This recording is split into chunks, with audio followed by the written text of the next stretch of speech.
जवाब देंगे? अहले गज़ा की कोई मदद नहीं कर रहा। थोड़ी देर के लिए फर्ज कीजिए, मान लीजिए ऐसा नहीं होगा इंशाअल्लाह, मगर कुछ लोग इस मुल्क के अंदर नफरत की फिजा कायम करना चाहते हैं। वो ज्यादा नहीं है, बहुत थोड़े। खुदा न करे, खुदा न करे, खुदा न करे, अगर हिंदुस्तान के 20% मुसलमानों के साथ वही तजर्बा जो तजर्बा फलस्तीन के मुसलमानों के साथ दुनिया की बड़ी ताकत कर रही है, हिंदुस्तान का बरसरे इख्तिदार तबका जिसके ताल्लुकात और मरासिम इजराइल के साथ बहुत अच्छे हैं, इससे पहले हिंदुस्तान की हुकूमतों के ताल्लुकात कभी भी इजराइल से अच्छे नहीं रहे। हिंदुस्तान की खारजा पॉलिसी को उठाइए और पढ़िए। हिंदुस्तान की वो जमीन है और हिंदुस्तान की वो पावन धरती और मुबारक सरजमीन जहां हजरत आदम आए और न जाने कितने अंबिया और कितने अल्लाह के नेक बंदे आए और कितने उलमा ऋषि मुनि आए और कितने मुबारक अल्लाह के नेक बंदे आए हैं, उनकी गिनती नहीं है, औलिया किराम की गिनती नहीं है। हिंदुस्तान की सरजमीन इंसाफ का साथ दी है, आदिल का साथ दी है, इंसानियत का साथ दी है। हिंदुस्तान की सरजमीन मोहब्बत की सरजमीन है, उखुवत की सरजमीन है, प्रेम की सरजमीन है, इंसानियत की सरजमीन है। हिंदुस्तान की सरजमीन अन्याय को, अत्याचार को न माजी में कभी कबूल की है, न आज कबूल करती है, न आइंदा कभी कबूल करेगी।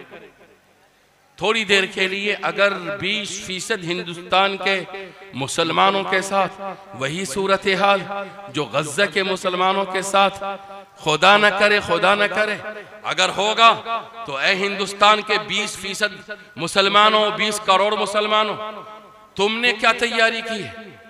तुम्हारे बाजू में कितनी ताकत, तुम्हारे कदम में कितनी ताकत, तुम्हारा ईमान किस पावर का है, तुम मर्दों के अंदर कितनी कुव्वत है, हालात का कितना मुकाबला कर सकते हो तुम, तुम्हारी औरतें कितना ईमान पर जमेंगी, और वो तुम्हारा वो नौजवान जो नौजवान किसी कौम का, किसी मिल्लत का, किसी समाज का, किसी सोसाइटी और मुआशरे का दिल होता है, विल पावर होता है, मैन पावर होता है, असल ताकत होता है, कुव्वत का सर चश्मा होता है, जिस पर कौम खड़ी होती है, तुम्हारे नौजवान हालात का कितना मुकाबला कर सकते हैं, कितना मुकाबला कर सकते हैं।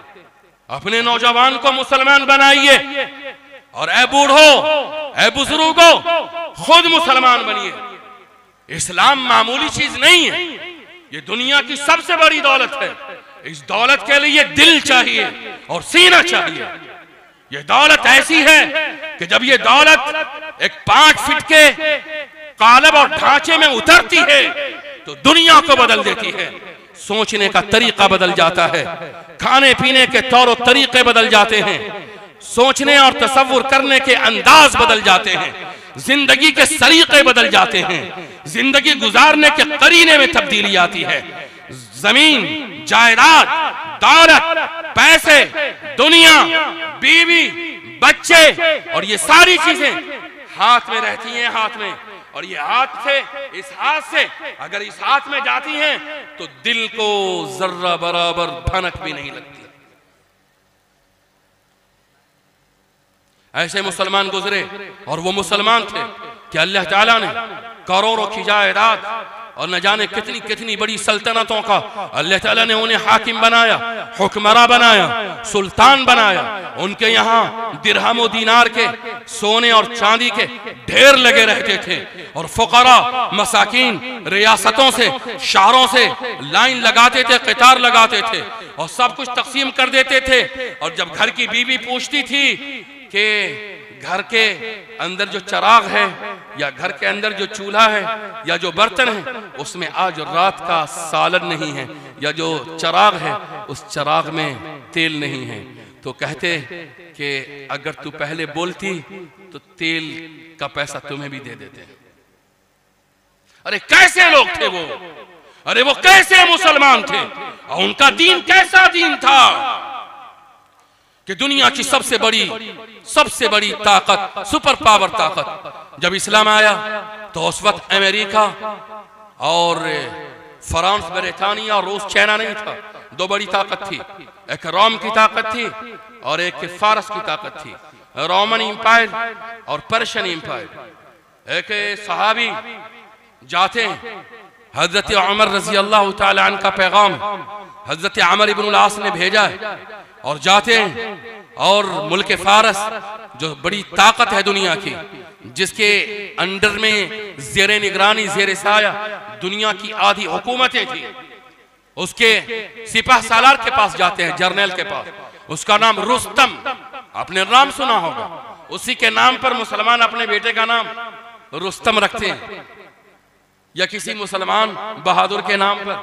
उसके दरबार में जाते हैं और घोड़े से जाते हैं, और जाते हैं और घोड़े से उतरते नहीं।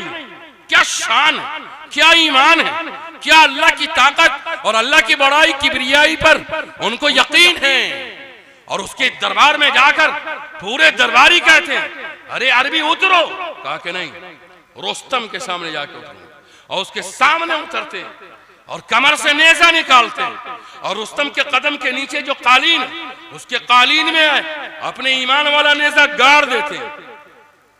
और जर्रा बराबर पेशानी पे डर नहीं है, खौफ नहीं है, तलवारें निकली हैं, नेज़े निकले हुए हैं। रुस्तम से उसके दरबारी, अस्करी और फौजी और सारे लोग जाहो हाशम पूछ रहे हैं, इशारा दीजिए तो इस बद्दू का सर कलम कर दिया जाए। कहते हैं कि इसे बोलने दो, कौन है? पूछते हैं कि कौन हो, किस लिए आए हो? उसका जुमला सुनिए, दो तीन जुमला उर्दू के अंदर। वो कहते हैं कि मैं इसलिए आया हूं ताकि अल्लाह के बंदों को अल्लाह ताला के दीन का साया अता करूं। मैं इसलिए आया हूं कि इंसानों की गुलामी से नजात दिलाऊं। मैं इसलिए आया हूं ताकि दुनिया के अंदर इंसाफ कायम कर सकूं। मैं इसलिए आया हूं कि सातों आसमान और सातों जमीन के परवरदिगार के इंसाफ का तराजू अल्लाह की जमीन पर कायम कर सकूं। कोई किसी पर जुल्म न करे, कोई किसी का इस्तेहसाल न करे, कोई किसी पर नाहक अपने जुल्म की तलवार न चलाए, कोई किसी पर रऊनत रोबो दबदबा न बजाए। क्या जुमले हैं ऐ मुसलमानों! हिंदुस्तान के अंदर तुम्हारी तादाद 20 करोड़ की है, 25 करोड़ की है। इस मुल्क के अंदर 1.5%, 2% कमोबेश सिख बरादरी है।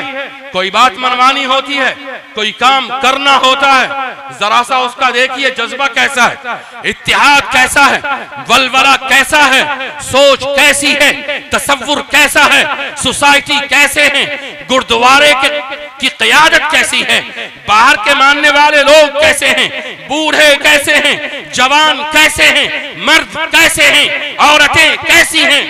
हुकूमत से मनवा लेते हैं। मुसलमान आजादी के बाद इस मुल्क में कुछ मनवा ना सका। अरे कैसी जिंदगी है, ये कैसा ईमान है तुम्हें अल्लाह ताला ने जो दीन दिया है, इस दीन का एक मकसद है, पूरे दीन का खुलासा है। क़यामत तक इंसानियत रहेगी, इंसान रहेगा। दुनिया के अंदर इंसान पैदा होंगे, इंसान मरेंगे। इंसान पहले जितने थे उससे 10 गुना इंसान पैदा होंगे। अल्लाह ताला जमीन से इंसानों को खिलाएगा, हवाएं चलाएगा, सूरज रोशनी बखेरेगा।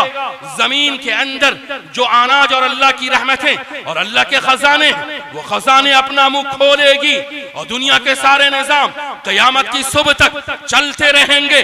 मगर इस दुनिया को इंसाफ चाहिए, आदल चाहिए, इंसाफ का तराजू चाहिए। ताकतवर कमजोरों पर जुल्म करेंगे, दुनिया के ताकतवर ममालिक दुनिया के कमजोर ममालिक का इस्तेहसाल करेंगे। बड़ा छोटे पर तलवार चलाएगा, जो ताकतवर होगा कमजोरों को लुक़्माए तर बनाएगा। ऐ मुसलमानों, सवाल आया कि दुनिया को इंसाफ कौन देगा? दुनिया के अंधेरे के अंदर ईमान की रोशनी कौन बिखेरेगा? कमजोरों पर अगर कोई अन्याय करेगा तो अन्याय के खिलाफ इंसाफ की रोशनी कौन जलाएगा? अगर यहाँ के निहत्तों पर, मुफलिसों पर, मजबूरों पर, मकहूरों पर, दुनिया के कमजोर इंसानों पर अगर कोई बम बरसाएगा, कोई ताकत के जोर से उसे गुलाम बनाएगा, तो फिर उनके सामने इंसाफ का किरण कौन लेकर के आएगा, इंसाफ की बातें कौन करेगा। उसे सिसकती हुई इंसानियत को, बिलकती हुई इंसानियत को, रोती हुई इंसानियत को फिर कौन इंसाफ दिलाएगा। ऐ शिरनिया के मुसलमानों, ऐ बलुआहा के मुसलमानों, ऐ दरभंगा के मुसलमानों, ऐ बिहार के मुसलमानों, ऐ हिंदुस्तान के मुसलमानों, ये काम अल्लाह ताला ने तुम्हें दिया था। तुम आलिम हो या अनपढ़, अवाम, इससे अल्लाह को कोई मतलब नहीं।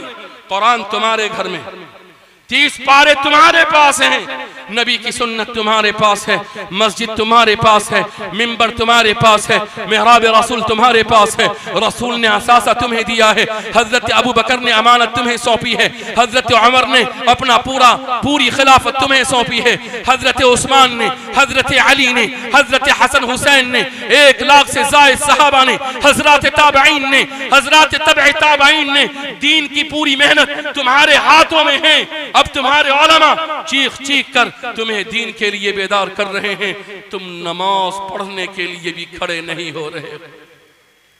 अब क़यामत आएगी नहीं तो क्या है, अब मेहदी नहीं आएंगे तो कौन आएगा, अब ईसा मसीह आसमान से नहीं उतरेंगे तो अब कौन उतरेगा। जो अबू बकर का जानशीन था, जो उमर का जानशीन था, जो उस्मान के बाद अल्लाह ताला ने जिसे खिलाफत से नवाजा था, जिसे हजरत हसन हुसैन का असासा और सरमाया मिला था, जिसे कुरान का तोहफा मिला था, जिसे दीन की दौलत मिली थी, उसे नमाज के लिए बेदार किया जा रहा है।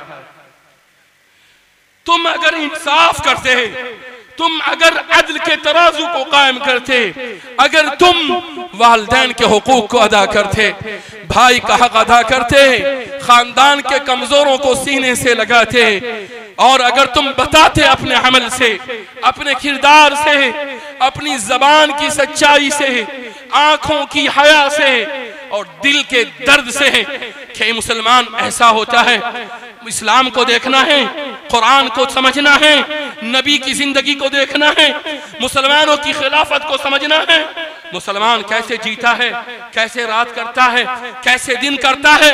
अगर एक बस्ती का मुसलमान इस दीन पर अमल कर लेता तो दूसरी बस्ती के हिंदू लोग बरादरान वतन इस्लाम के साये में आ जाते। तुम्हारा मसला ऐसे हल नहीं होगा, तुम्हें इस्लाम की जानिब पलटना होगा। सिर्फ नमाज पढ़कर नहीं, रोजे रखकर नहीं, टोपी पहनकर नहीं, ज़कात देकर नहीं, उस फिक्र के साथ, उस सोच के साथ, उस इस्लाम के अबदी पैगाम के साथ जिसको लेकर के तुम्हारे नबी गारे हिरा से उतरे, तो अल्लाह की कसम कभी गारे हिरा में दोबारा नहीं गए, कभी नहीं गए। फिर तलवारों के साये में, सफर में, हजर में नबी होकर 19 गज़वात में बनफ से नफी शिरकत फरमाई। दुनिया को एक निज़ाम अदल दिया, इंसाफ की राह दी, दुनिया